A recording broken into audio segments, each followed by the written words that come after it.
आप राजधर्म देख रहे हैं और आपके साथ मैं हूं डॉक्टर मीना शर्मा। किसी भी समस्या का स्थायी समाधान तभी हो सकता है जब उसको जड़ से काटा जाए।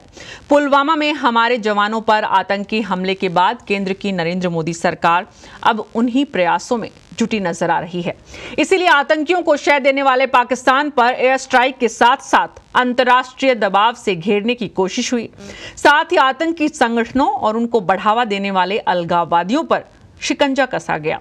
पिछले 2 सप्ताह से देश में बने आतंकी और युद्ध जैसे माहौल का स्थायी समाधान करने के लिए केंद्र सरकार ने देश के अंदर और बाहर दोनों मोर्चों पर सख्त रुख दिखाया।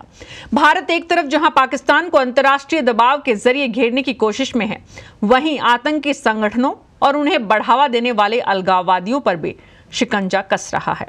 पहले कट्टरपंथी अलगाववादियों की सुरक्षा हटाने और अब जमाते इस्लामी पर प्रतिबंध लगाने के बाद मोदी सरकार ने साफ संकेत दे दिया है कि सरकार आतंक के इन पनाहगारों को जगह नहीं देगी और हर मुमकिन कोशिश करेगी केंद्र सरकार कि इनका जल्दी से जल्दी खात्मा हो। कैसे, देखिए इस विशेष रिपोर्ट में।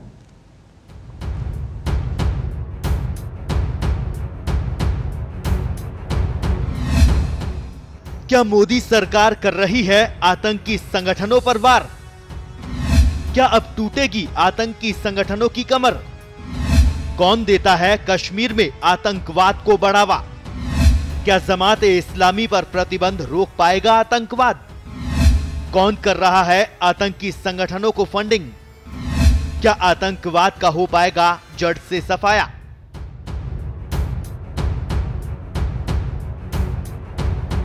यूं तो आतंकी हमलों की आग से समूची कश्मीर घाटी पिछले सालों से धधक रही है।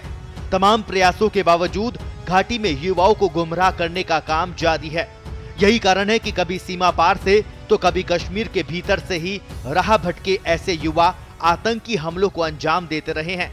उरी, पठानकोट और अब पुलवामा में जिस तरह से आतंकी हमलों में हमारे जवानों की शहादत हुई, उससे समूचा देश उद्वेलित हो उठा है। भारतीय वायुसेना ने एयर स्ट्राइक कर आतंकियों के पाकिस्तान में चल रहे प्रशिक्षण शिविरों को पिछले दिनों ही तबाह किया है।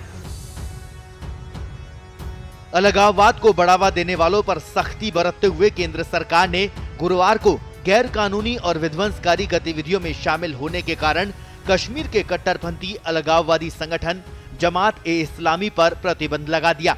प्रधानमंत्री की अध्यक्षता में हुई सुरक्षा मामलों की उच्च स्तरीय समिति की बैठक में ये फैसला लिया गया। आपको बता दें, घाटी में बीते एक सप्ताह के दौरान जमात-ए-इस्लामी के करीब 500 कार्यकर्ता पकड़े जा चुके हैं। अब गिरफ्तारियों का सिलसिला और तेज होने के साथ ही जमात के संस्थानों पर तालाबंदी भी शुरू हो जाएगी। प्रतिबंधित अलगाववादी संगठन जमात-ए-इस्लामी को आतंकी संगठन हिजबुल मुजाहिदीन का ही दाहिना हाथ माना जाता था। जमात ने ही 1975 में इंदिरा शेख समझौते का खुलेआम विरोध किया था। साल 1987 में जमात ने अन्य मजहबी संगठनों के साथ मिलकर मुस्लिम यूनाइटेड फ्रंट कश्मीर बनाया था। आपातकाल के दौरान तत्कालीन मुख्यमंत्री शेख मोहम्मद अब्दुल्ला ने भी जमात पर देश विरोधी गैर कानूनी गतिविधियों में शामिल होने की वजह से प्रतिबंध लगाया था। पाकिस्तान की जमीन से आतंकी संगठन सिर्फ भारत के लिए ही संकट खड़ा करते हों, ऐसा नहीं है। खुद पाकिस्तान भी इन संगठनों की आतंकी हरकतों का शिकार होता रहता है।